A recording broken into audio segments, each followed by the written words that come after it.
everyone. Feeling inspired to share a little about the big Mahashivaratri that is coming up on March 8th.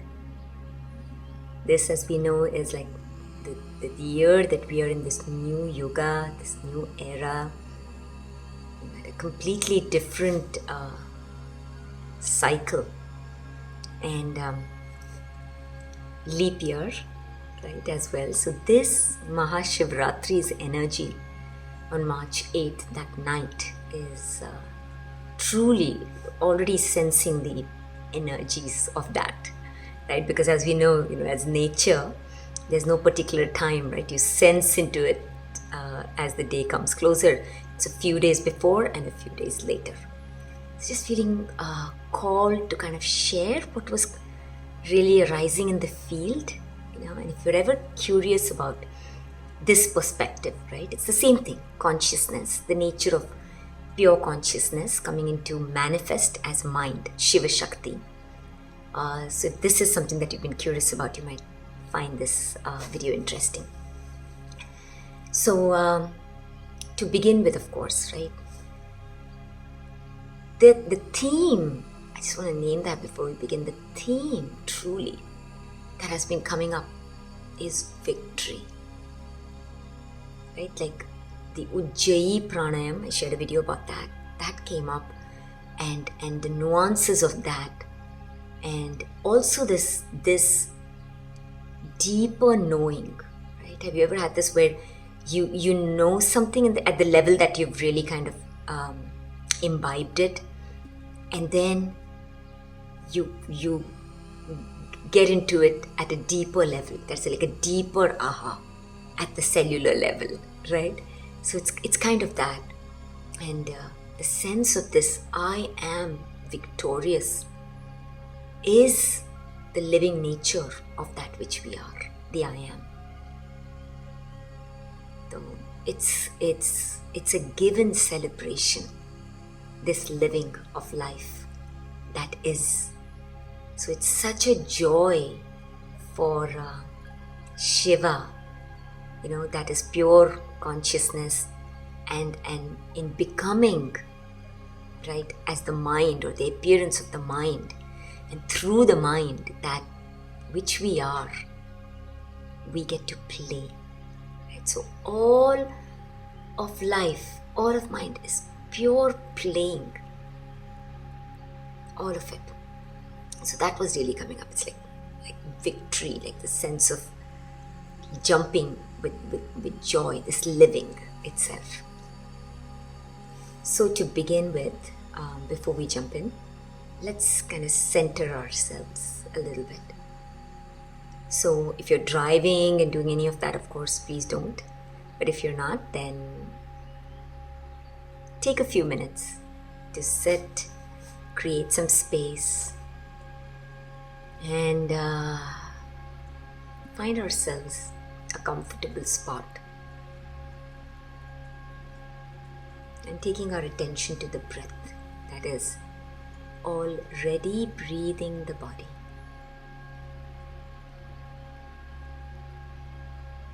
We're not doing anything. We're just being with what is already beautifully flowing.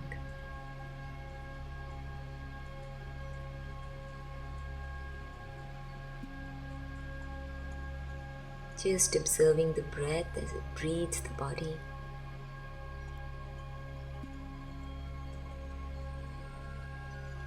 All that is needed for simply the living of that which is already happening. The heart is beating, the blood is pumping, beautiful structure of the body itself, and the pace of the breath. This tantra, this perfection of the mechanism, that is the manifest mind.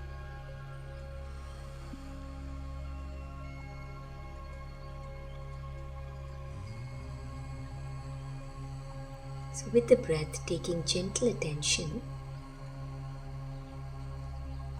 to the top of the head, feeling the top of the head, forehead, sides of the head, eyes, allowing the eyeballs to fall back, eyelids to absolutely relax, temple,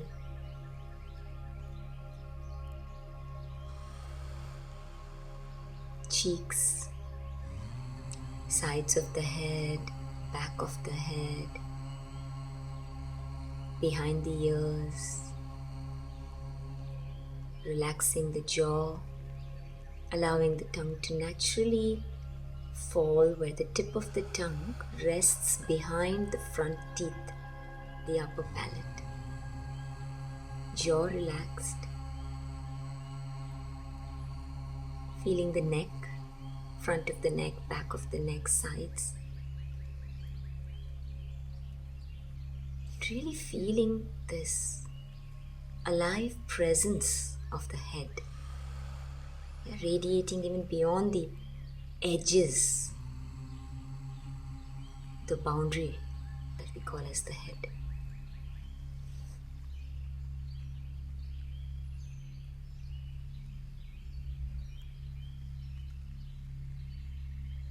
Feeling the vertical spine,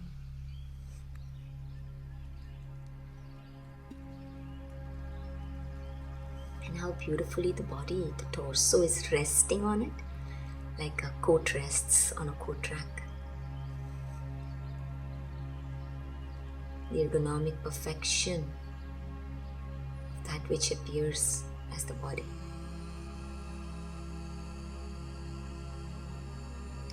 Shoulders relaxed.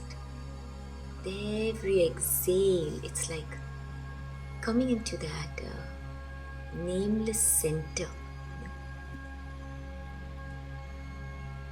You feel it, just that state of being. Pure and simple isness. Every exhale, shoulder relaxed, upper arms, elbow, lower arms, wrist, hands, fingers.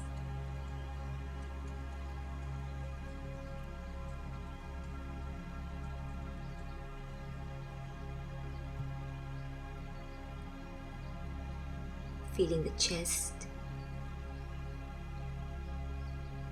sensing its slight movement with the breath.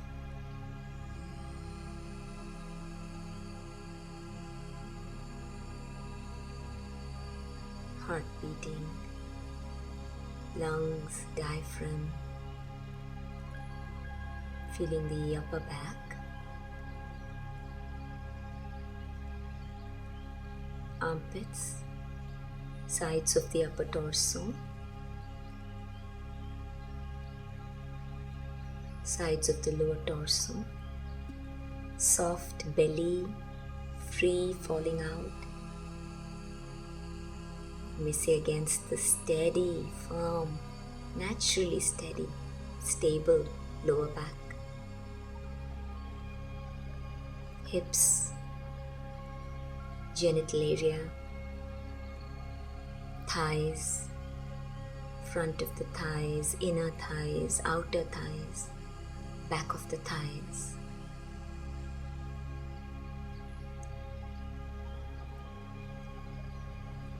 Knees, back of the knees.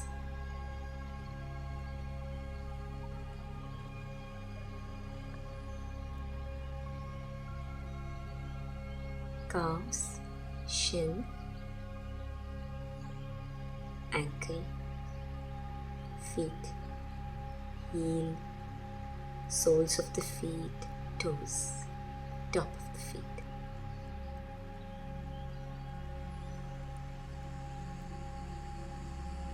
Sensing the field of presence radiating even beyond the edges of the body, outwards. Taking our loving gaze and attention upwards along the legs, up, and feeling the whole presence of this body.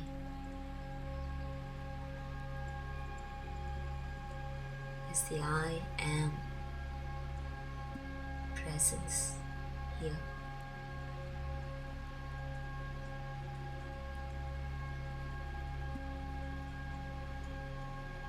Sensing the space as this free, open, steady space of like a depth of listening beyond what the ears may hear.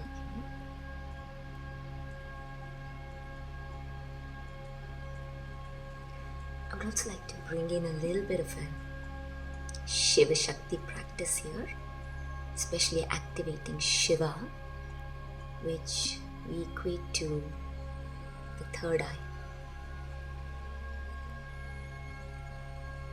So gentle gaze from the bottom of the spine all the way till the top of the head, crown chakra. Just run a loving gaze along the spine. And now, just absolute light attention at the third eye point, in between the eyebrows.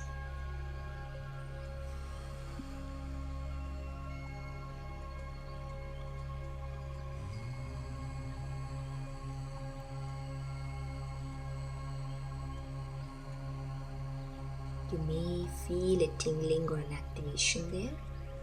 Just enjoy.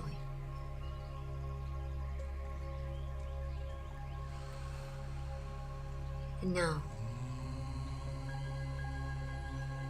while the attention, one part of our attention is on the third eye, I want to remind again, right? We are consciousness. We're not trying to make anything happen. We already are. We are enjoying, right, like children just in awe, observing that which is arising. So with that sense, just light attention, not doing anything at all. And the third eye, and at the same time, see if you can do that. And even if you cannot immediately, that's fine. Placing the attention on the third eye, and at the same time sensing the peripheral field of presence.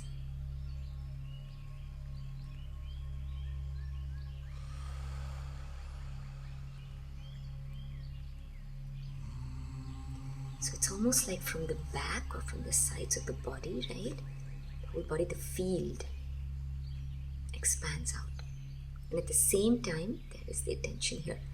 This awakens us to already that aspect of us, that deeper dimension of us that is present. That's all we are doing really. We're never really making anything happen. We're just awakening to deeper and more expansive parts of ourselves that are already there. So just that's why, even if you don't sense it, that's fine.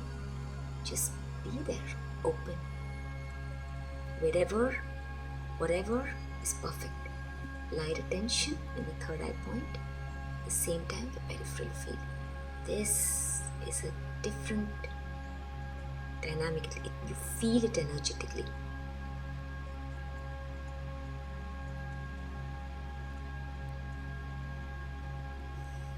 Allow the field, of course, is boundaryless, radiating. Just be.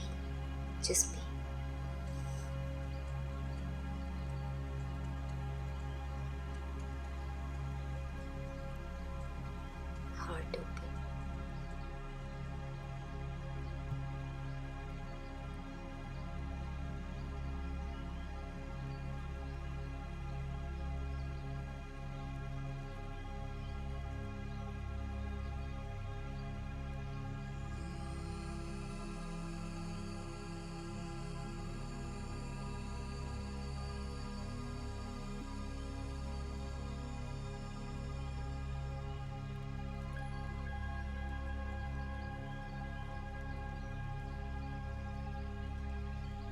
root chakra from the base of the spine anchored into Mother Earth's heart. I am. I am. This steadiness allows for a sense of expansive ease to be in the body in this field. So the belly is soft and open, heart is open.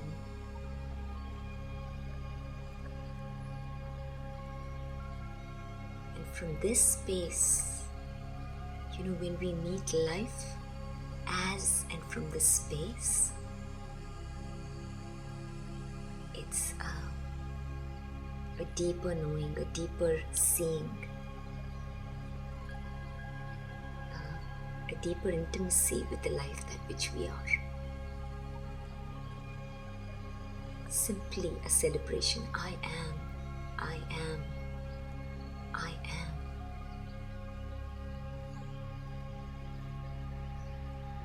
No matter what is seen and that appears in awareness, only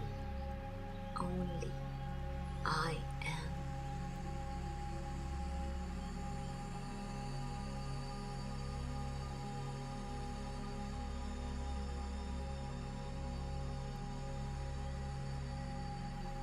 Right, and this dynamic,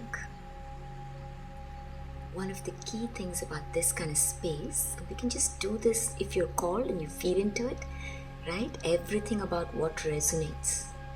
So if you feel into this is a beautiful space. Just do it through your day whenever, right? This doesn't need your tummy to be empty or any of that. Just whenever, just for a few minutes. That's enough. That allows the vibration of the mind and the energy that which we are appearing as to kind of, the mind to get familiar with it in that sense, that which already is.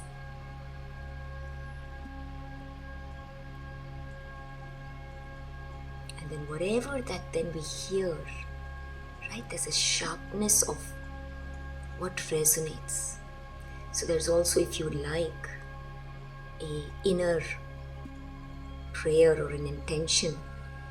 I say that already is that anything that we meet, anything that we hear, we can immediately sense that which is true for us in this given moment, because everything keeps changing, right? We can feel that in the cells of our body and in the field.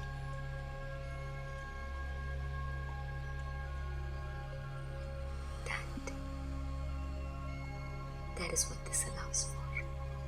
So even here, when we're listening, right, this is a deeper space we can really sense. And then whatever, just light listening, right? And whatever that's going to really resonate, like ding, ding, ding, ding, immediately we're touched by it. Our cells start, when we say shining,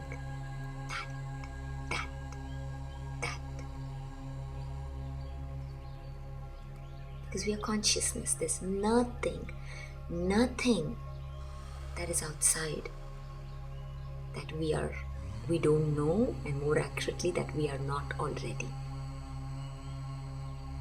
There's different words to all of this. So staying in this space.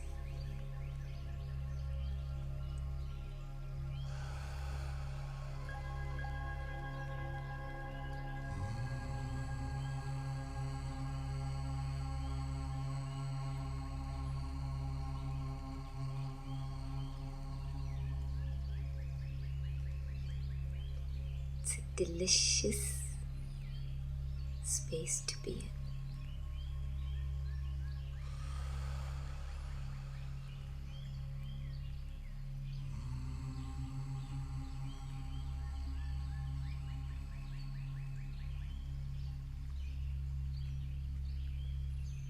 So with that, I want to just share a little bit about Mahashivaratri.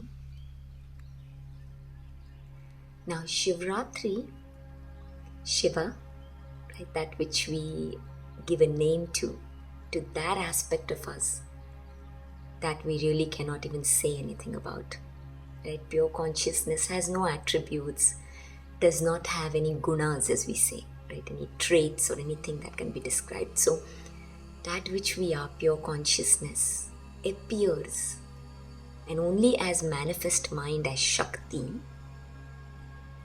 comes into form, comes into knowing, right? So mind is knowing. It's only through the mind. So mind is experience, mind is time, mind is play, mind is expression. Anything, that's why whatever we give expression and we speak about, or in any way, mind. And so mind is a symbol, right? A play of symbols. It's such a wild game, really, if you look at it that way, for that which we are as pure consciousness, as Shiva.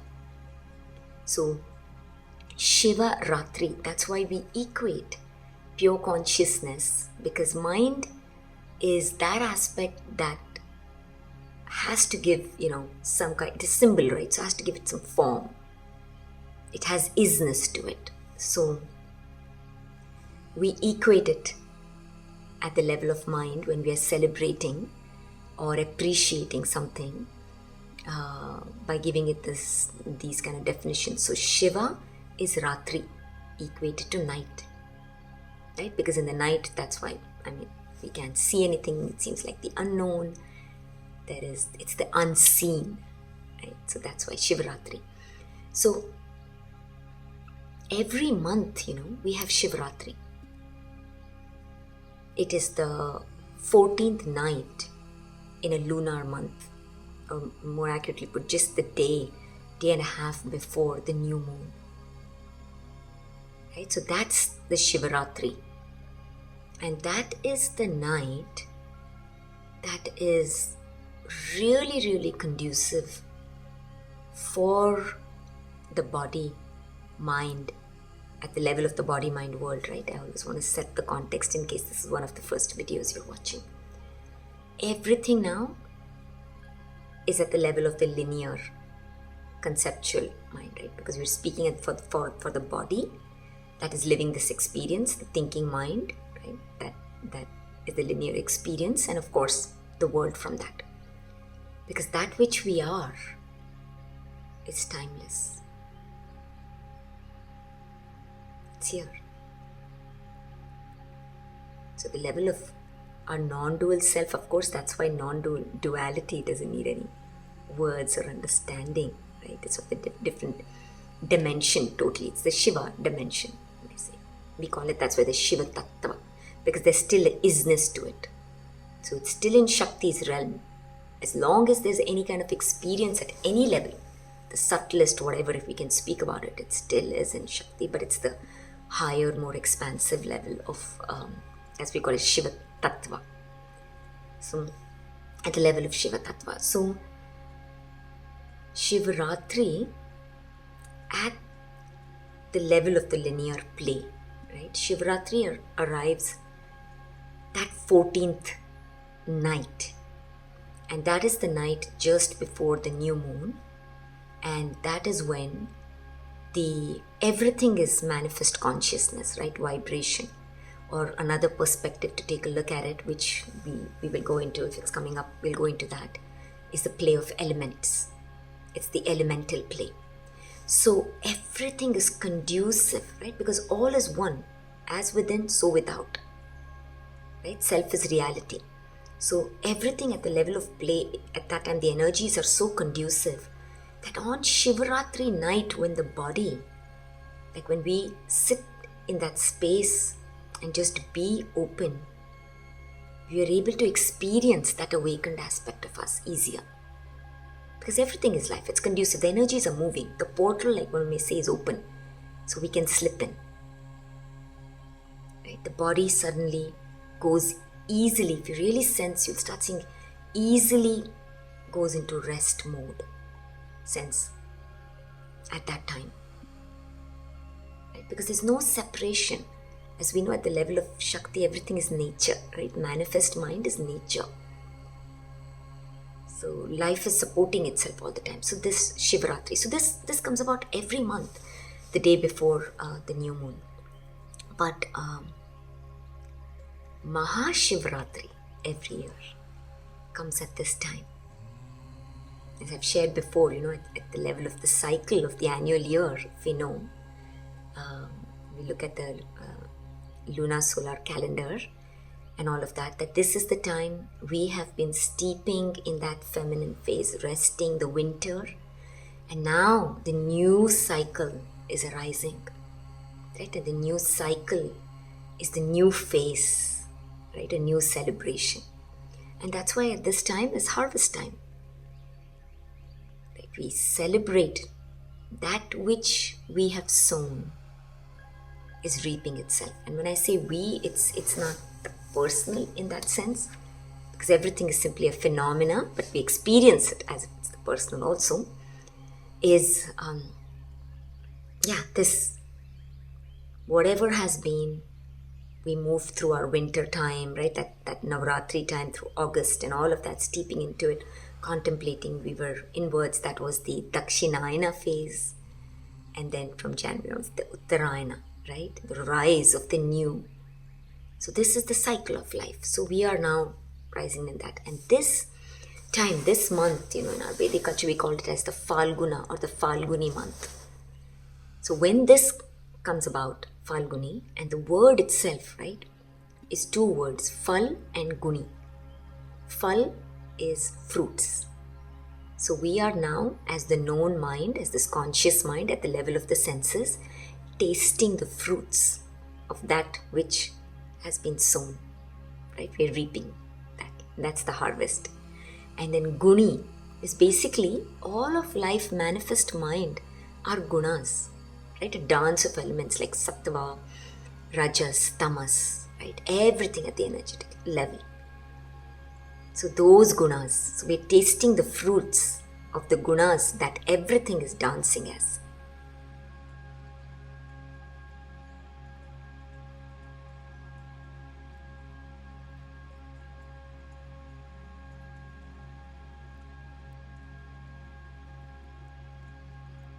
So that's the thing that's coming. So at this time, this Mahashivratri that comes on the 14th night before the new moon is, one may say, like the portal for this sensing and deepening into the Shiva aspect of us as we're awakening is big.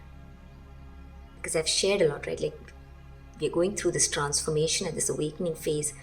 We've lived identified at the level of duality, that play, right? Everything's natural phenomena. So, as at the level of the body, as if we are separate and the world is out there and we've been playing that game. So, as duality dissolves, which is already done, and we are in Treta Yoga with this new era beginning, right? And that's why this Mahashivratri on March 8th night is something else.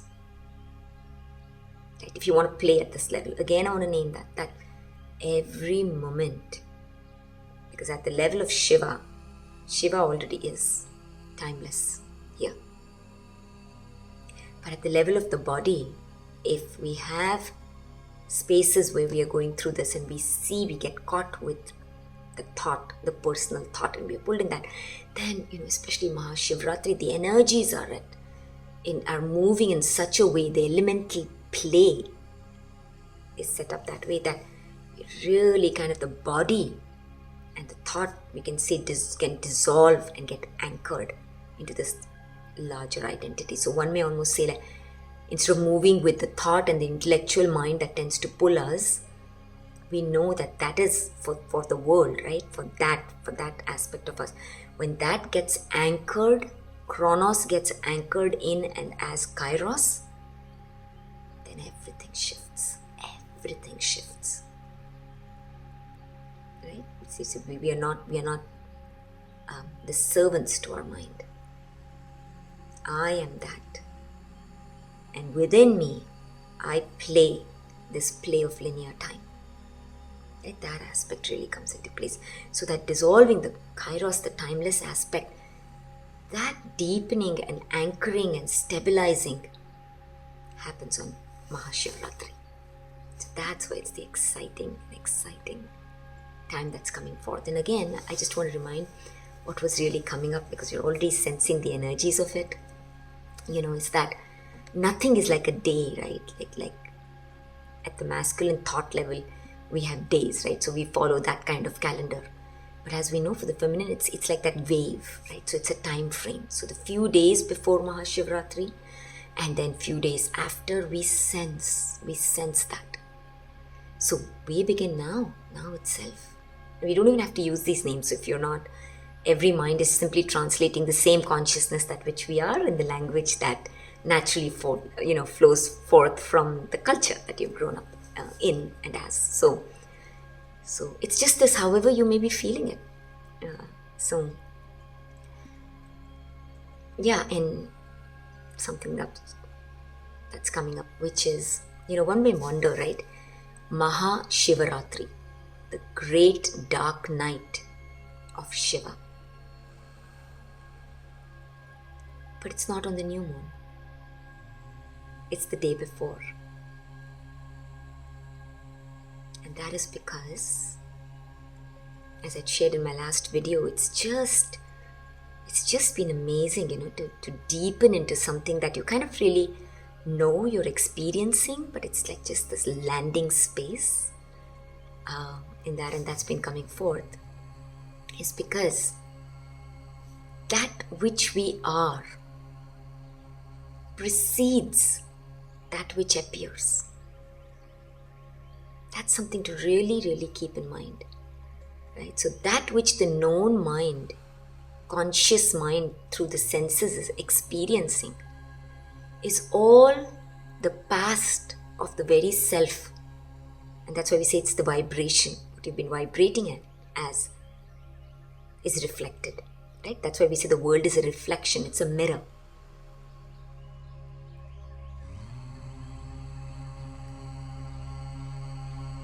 That's why the invitation sometimes, like, don't change anything.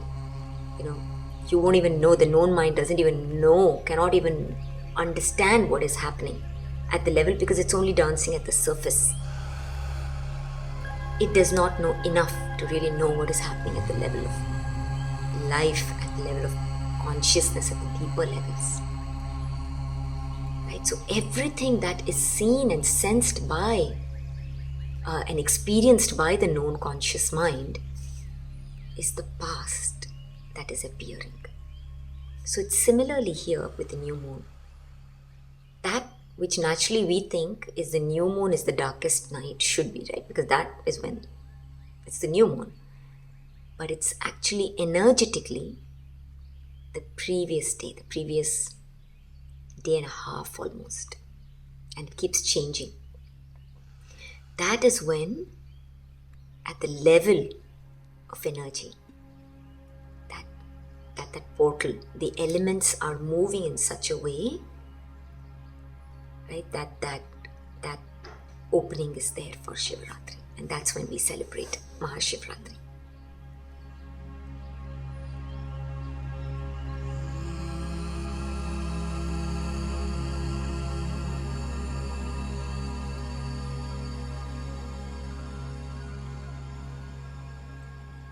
And the theme that has been coming up for this Mahashivratri is naturally, like I was saying, victory. Victory with the Ujjayi pranayam, like I shared the video on that. And then just this whole essence that it is such a celebration. We are right now vibrating as this one Treta Yuga unity consciousness. However we may name it, however we are feeling it, age of Aquarius, Sophia Christ consciousness, golden age, Treta Sapti Yuga paradigm. That's where we are. So it's victorious. I am victory. That is the essence. And the deeper aspect of that is truly seeing that that is the very nature of life, no matter which state I may be vibrating as. Because only I am. and I am appearing to taste and experience life as different states and conditions. So I'm always victorious. There is no opposite to this victory. That is living. That is the power. That is Shakti. So that is the sense of this Mahashivratri. Right? So with that, we'll just jump into looking at one of the mantras and the elemental play of Mahashivratri, and how we celebrate and acknowledge the Shiva Tattva, that which we are, that awakened aspect as awareness. And the mantra for that, how we celebrate, is Aum Nama Shivaya. Right? Om. That which emanates as the mind, if we take the perspective of sound and mantras, right? All, no matter what we look at, we're looking at consciousness and celebrating consciousness, exploring consciousness through these different lenses. So from the level of sound, frequencies, music, and mantras, these utterings, words, right? And I keep sharing that words are pointers and all of that, but ultimately that which is uttered is truly pure consciousness radiating, coming into form. When we come into our wholeness, we sense that word. That's why what we say is a divine word, Tathastu. In my culture we say Tathastu. That means existence. It is. What I utter is. That is the power. And it's so beautiful. Before I jump into the mantra, I want to kind of set it up, like how it was unraveling, and it's such a joy really to feel into it. If you want to look at it like at the level of words. So these ancient languages from any of the cultures, if you really go deep within and you see, the language that came forth wasn't created by the mind that dances at duality. It wasn't an intellectual act at all. Language is again Divya, divine appearance. There's a reason, for example, when, doesn't matter which country you may come from, there are certain sounds that automatically are uttered when you get hurt, or if you are in joy, and things like that, certain sounds that come forth. That's what I'm speaking about. Those sounds are a natural expression of that state of vibration. So these ancient languages, like if you look at Sanskrit, right, and lots in the other cultures as well, they are all literally like bija mantras, we say, right? Like portals, like these vibrating words through which, if we were to connect to that, this is how it is for me. Like I just connect to the word, and it's like a window and a portal. It's like a rabbit hole. You go in that and you experience a new world that it opens up for you. Simply through this, the mantras. So, for example, right, when I say Tathastu, that just came forth, It's just that ta. So I just want to say the word ta. To utter the word ta, the tongue has to hit that point behind the front teeth in the back, in the upper palate. And if you look at it at the level of the nadis, the energetic channels, how prana moves and energy, everything is tantra, mechanism. So when we say ta, what we're doing is with activating that part that closes a certain conduit movement and keeps energy in such a way that it vibrates as isness. So when intention and devotion is flowing from the heart and we say Tathastu from that space, it is. It's like I am existing. Existence. So these we tend to take these very lightly, what we say sometimes, or it's just a word or whatever. But what we utter. And especially this is very important for us because as we are awakening, right, we are the divine word, consciousness, divine word uttering. So when we say anything, to be mindful, because anything that we say, and even more so I'm saying now, because now we are, Treta Yuga is about wholeness, right? Heart and mind coming together, like the divine feminine and the masculine coming into balance. That's why the quickening is happening. We see whatever there is immediately manifests. So we really, it's like divine word. The minute you say it, it already is. In fact, even more accurately put, when we are not even thinking about it, the words come out naturally when the state already is. Right? Because every expression is a reflection of the vibration of the state of mind and state of consciousness. So that's the power.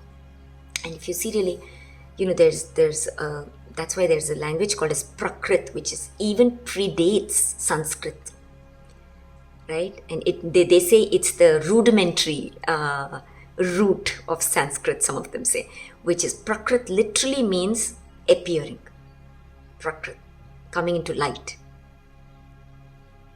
And that was very rudimentary because it wasn't from the intellectual thing at all. It was just, literally one may say, that's why like what we would say channeling, where you're just sitting and then just from that state of being, these words come out. Powerful mantras. They're not filtered through the mind. There is no meaning, personal meaning given to them. It is literally consciousness speaking. And then later they say, Sanskrit, what the Vedas were put into, all of that then was more kind of streamlined and all of that.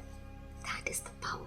So every word, if you really see even in Sanskrit, that if you go through, and I have not studied Sanskrit at all in that sense that I'm not very, very familiar with it at the intellectual mind, and actually that honestly helps because then I can see the word neutrally in many ways. I learned the basics of that when I was very, very young. But that's pretty much, but when I look at the words, then there's a neutral state, right, with which I see it, and then it opens up, it reveals itself. It reveals itself to me directly. So these words that are there, each words that we say in the mantras are, and so powerful. And that's why in our culture, we say whether you're reading something or you're singing a bhajan or anything, right? You don't even need to know the meaning of the language. Your inner sense awakens as you say that mantra. You will know because you are the divine knowing as consciousness. You will know the meaning of that in a way that will be so unique to you, so deep, so sharp, than anything that you can take from the outer. And that's what's happening where we are right now. That's the exciting, right? Knowledge is power, yes. But when we wake up to knowing I am power, I am higher knowledge, I am Vedas. Right? So I am, that literally means consciousness. So we wake up to that mantra chanting. So it's very exciting to really see this. So even at the level of mantra, so when we say Aum Nama Shivaya, when at the level of the body, these mantras we use, and if you go into it, it's literally awakening our own self and stabilizing into it. Om is the first radiation as manifest mind. Om. Right, in the pranayam classes, that's why we do this, the ah. Right, we are saying the ah from the womb, right, from the dark womb, the first divine expression that flows freely. That's why we say that's the masculine aspect.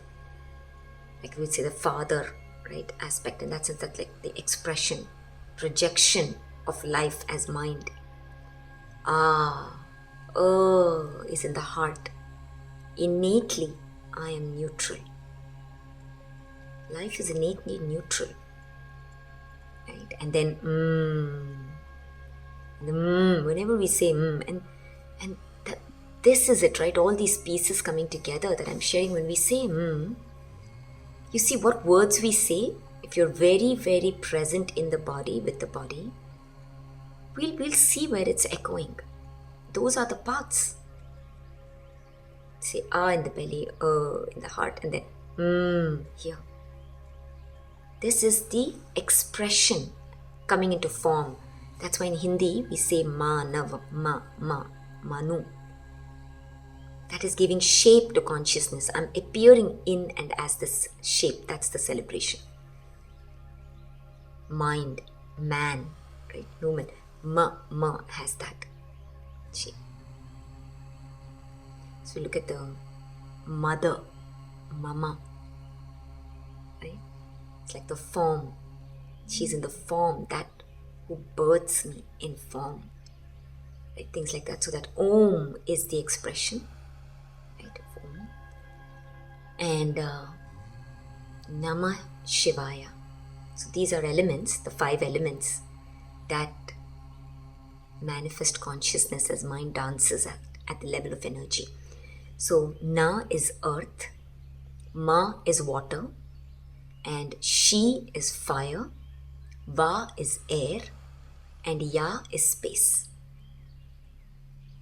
So I am that which is dancing as these elements. Earth, water, fire, air, space. Right? And then even in this, I want to share why the order, right? Because at the level of the body that is uttering it, we are identified first as the body in that. So it is Nama, earth and water. That is directly connected to the gross level body. Right? And made from the soil that is the Mother Earth, an extension of Mother Earth. That's the earth and water dance. Right? In the center point, when we say, is the Shiva, the the fire. It's the living of that level of the body. And then the subtler, which is, I radiate as the air, Va, and then Ya as the space. So when I say Aum Nama Shivaya, it's taking us on this journey, that which I am reverberating as, radiating as Om. From playing as the Nama, I'm radiating, I'm the living fire that is radiating as the sky and the space and the air, getting subtler and subtler. That's the movement. So that is really, really, celebrated. And that's why even if we look at it, let's say Nama, right? We say Namaste, right? So all of this, again, everything is Tantra, mechanism. When we say Namaha, Namaste, we bring our hands together in front of the heart and the head bows. This is an eternal, literally energetic reminder. It's a mudra, right? It's the posture that awakens the energy to remembering that in and as wholeness, masculine, feminine coming together, the 2 parts coming together in front of the heart. I am first and foremost the living heart being, right? And to which this mind, intellectual mind, is bowing down to. So this comes second, and this leads. So this was like a body posture and a mudra. So when we go around and we say Namaste and we move through the day, we don't even know, but that's what energetically is awakening within us. We are bringing into balance the feminine and the masculine. And with this bowing down, that aspect of us, that the intellectual mind, which is the masculine aspect of it that is meant for the world, comes second to that which I am as consciousness, intuition. It follows the wisdom of the heart. I live from my heart. It's love first. It's loving, and then the beauty of the masculine intellectual mind is to bring that loving into the play of the world. So that's this thing of Namaste. And again, the Ta. We close the loop. Namaste. Let me say Tathastu. This is what I am existing as. Another way to even kind of see it is the Namaha. Right? When we say Namaha, Na is the sound of kind of grounding. Energetically, if you look at it, it's almost Na, Ma, one may say, sense into this, however you feel about it. Na is like the no. It's like the grounding into the soil, like coming into the ground in that sense and grounding itself. So it's like the negative no. It's down here. And the Ma expression of it, right? The Ma. So what many a times we can look at Nama. Namaha is not me, not me. Because the Ma is this, right? The Ma sound is this. So when we say Namaha, Ha is again, when we say Ha, the Hara chakra, right? From the Manipura, the navel chakra. The sound of that is Hara chakra, we say. Ha is the sound of that expression. That's why Hari, we say Vishnu, that which preserves is Hari. It rolls as the sound of Hari, preservative sound. So Ha also, as we know, is how we laugh. Ha, ha, ha, right? So when this is in balance, joy is our nature. We laugh. We laugh. We might not be able to word it, but we sense that this living is a joy. So when we say Namaha, in one way, it is that, not me. Ha. That which is living is the preservative aspect. So much, into it when you sense it. It's the beauty of it. So Nama, and then you have Shivaya. She is, and they're like two words, right? So we say Om, then Nama, then Shivaya. So we know Shiva, we say. So Shiva is the fire. That is awareness. That's the Agni. Right? Awareness is a living fire. That is what gives and is existing. It's only because of awareness that existence can be experienced and lived and celebrated. So that Shiva, right? And then the quality of Shiva in that sense, like air-like, right? Va. So if I have to take it into, how I sense this is all, truly I have to say, the gift of pranayam, right?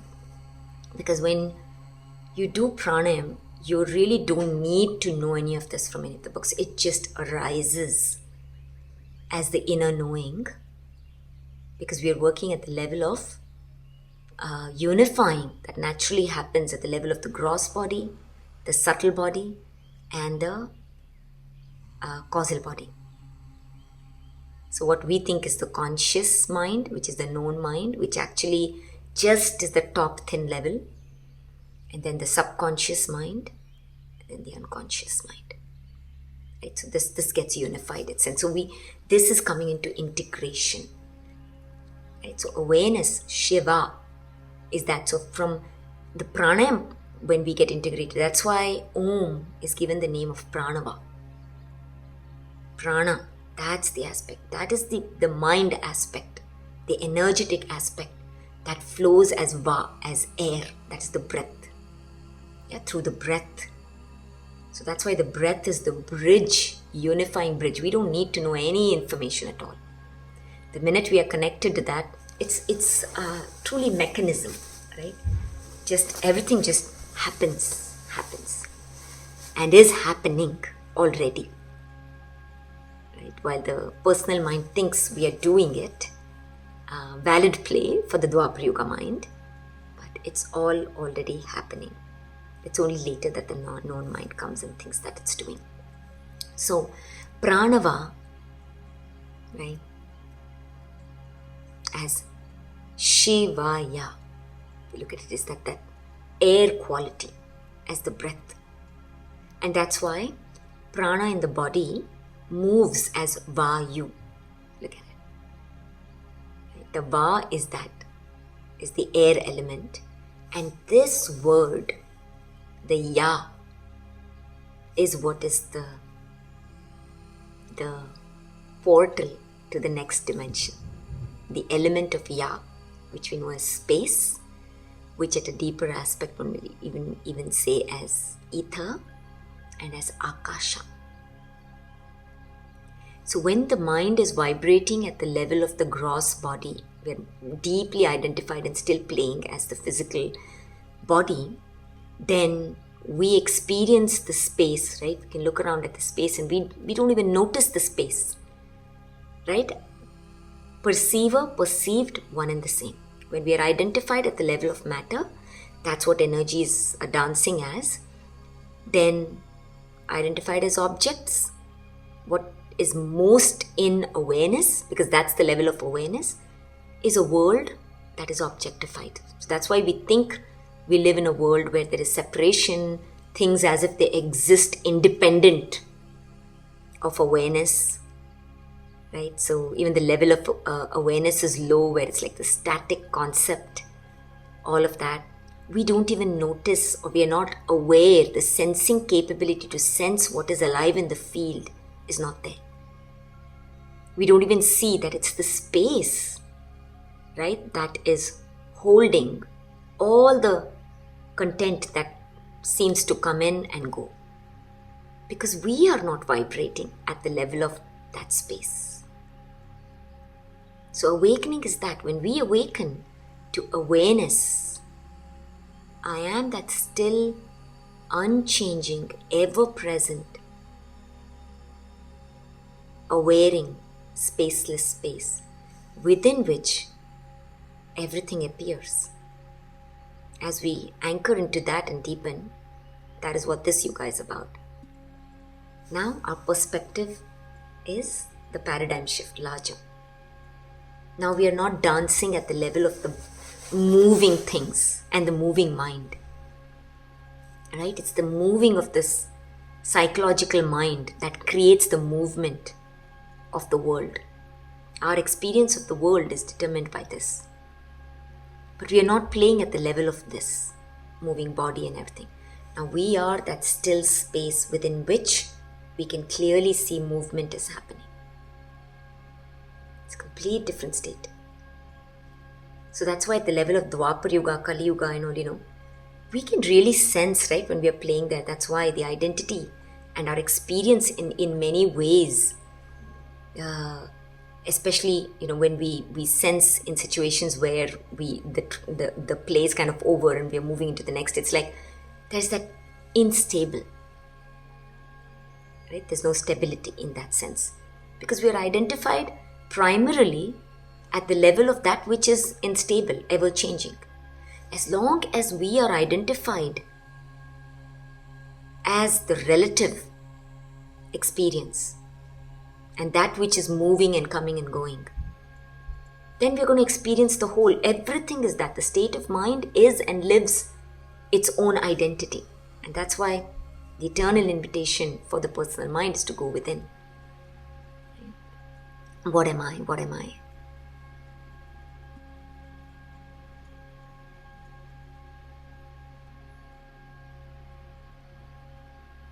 It's awakening to this stable, this field.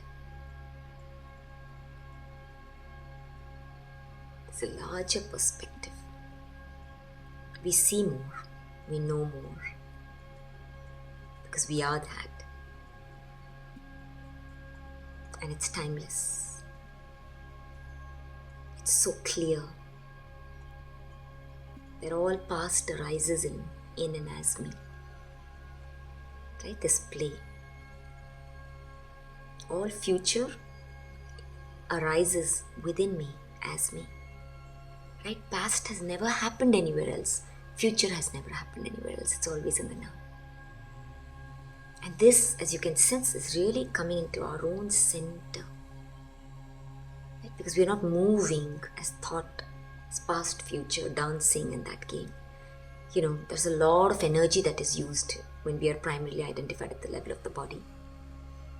And that is the play, right? When we are at that level, then we are identified with, like, I was born at this time, and the body. That is true for the chronos identity.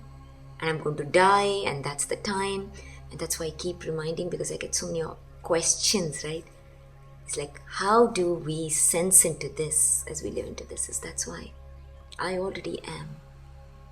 Our state of consciousness and being is steady here. That does not mean that as joy and love and however we are moved to, that the body won't move to doing things in the world. That's not what is being shared. But the state of being and my identity, I know the nature of what this conditions of the mind is, the way that it perceives, right? And at the level of the body is, and the play of the world. So the more and more we stand in this space, right, the body and the mind then start clearing up naturally, the conditions, and that is the dissolution of the duality that is already done. And of course at the level of the senses is appearing right now, but it's already the past, right? We've already shifted energetically. I just want to remind again, right? So it'll all come up. So if you have symptoms coming up that you didn't have before, a lot that I'm hearing, especially with sleep patterns, don't get too concerned. Again, I don't want to give any medical advice, so make sure you go to the doctor, do whatever you need to do, but know that this is happening. Sleep patterns will change. Even at the level of the body, you might find a lot of changes. Don't panic, right? It's the body and the mind that is releasing the things that have been held. And this is not just for the personal body. It's the ancestral, right? Because this body belongs to the ancestral lineage of this earth and what it has come from, the womb, right? In that sense. So a lot of stuff that will come up that won't make even sense to our intellectual mind. I mean, why are these feelings coming up, or where is this coming from? Don't need to be concerned. Just we are the stable space that can hold that. When it comes up, it's seen. Thank you, thank you, thank you. That plays over, right? And there's no even letting go, because the word letting go to the doer translates as something to let go and do. Just allow it to be. Nothing that comes into this spaceless space that I am in and as this perspective means anything about me. And when we allow things to be, they will move whenever they need to move. Right? It's only when we are attached to it, that is when the dance starts. We're either the dance of duality, either we are pushing it away or we are pulling. The push and pull are two sides of the same coin. We are not that which we truly are, equanimous. Now from this space, we can still, and in fact the joy of playing from this space is completely different. We move towards something, but it's not against something else. Right? So there's no contradiction. So I won't go into all of that now, but you get the idea. So we are there. We are there.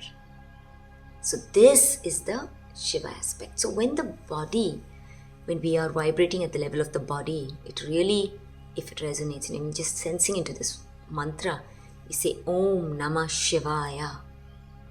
Energetically, literally at the level of the nadis, things change. And it brings forth this awakening.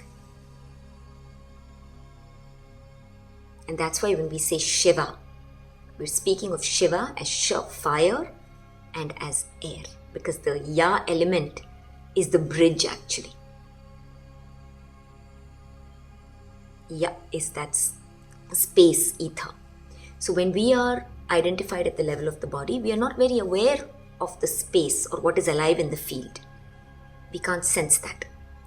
But when we become the space, right, we are awareness, then that space field becomes alive. It holds information.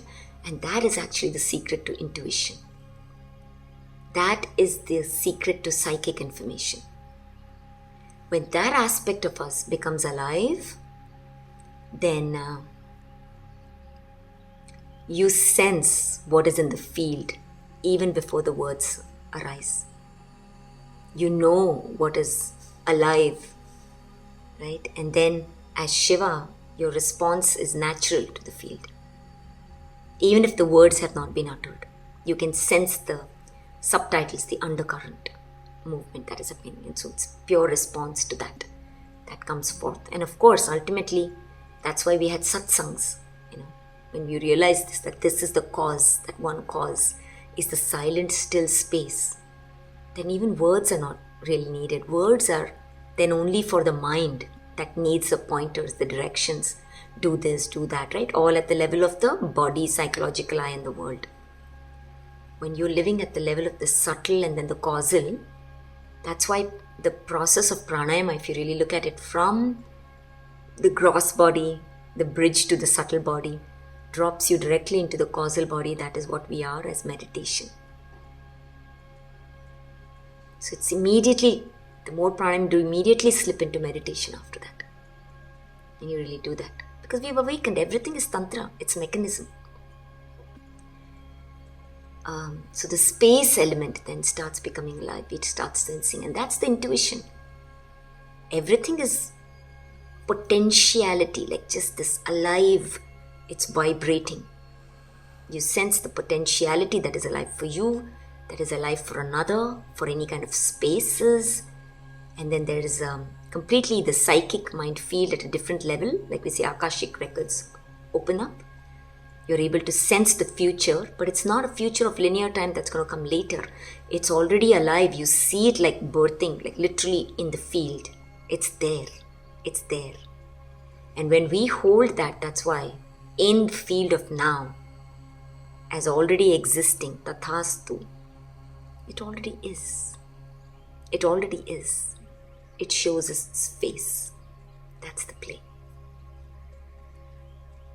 So that's why we say the Akasha element. So now you can sense the subtle sensing in that sense. So that is the Ya element, the power of the Ya element. It's the bridging between dimensions, one may say. So when we say Aum Nama Shivaya, right? So also I want to kind of quickly share that. So when we say Om, we are acknowledging that, of course, manifest, as the sound, Nama. And when we inhale, we do Nama, which is shorter. Shivaya is an exhale. It's a longer exhale.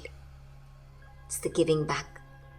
It's going into space. It's that radiating. Aum Nama Shivaya. So in many words, if you want to look at it this way, it's like we take in just what is needed for our sustenance, because we are wholeness itself, even at the level of the body. And our giving back is abundant and natural. So the exhalation is a little, longer. So Om Namah Shivaya, and that of course naturally again moves into the celebration when we awaken. That's why Shivoham.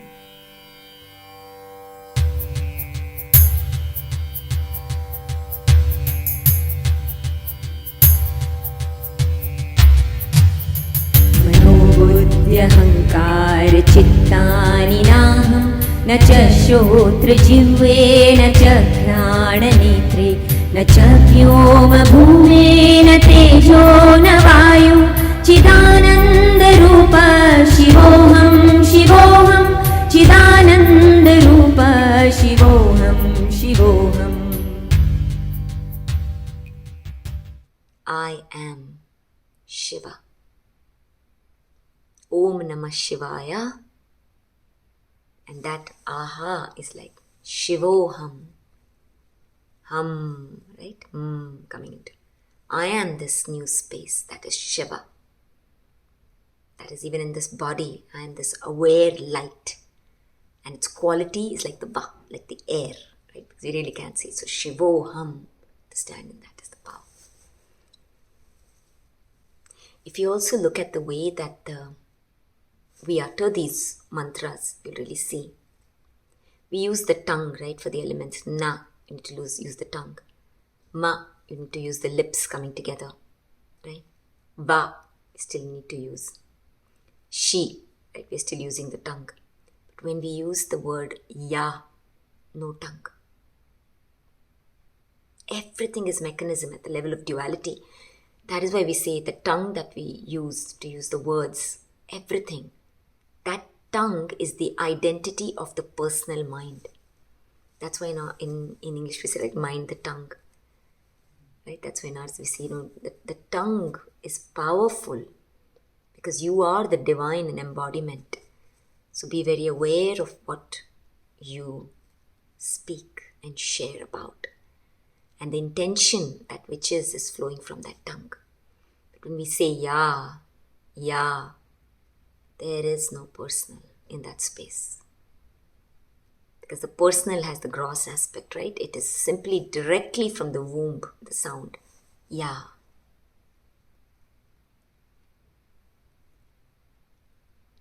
So we'll go into the rest next, whatever comes up, as much at the level of the chakras, how we can explore this. Beautiful, really beautiful to see. And of course, Shiva is all about, at the level of the senses, about the third eye opening.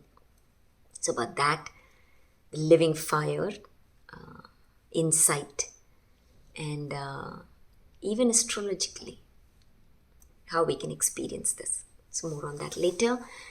Just to end this here for now.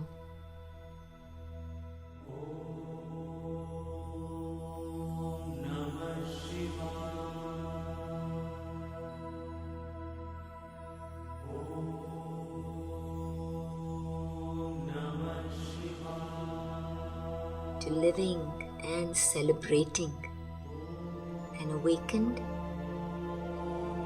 body, mind, world. Tathastu, Tathastu, Tathastu.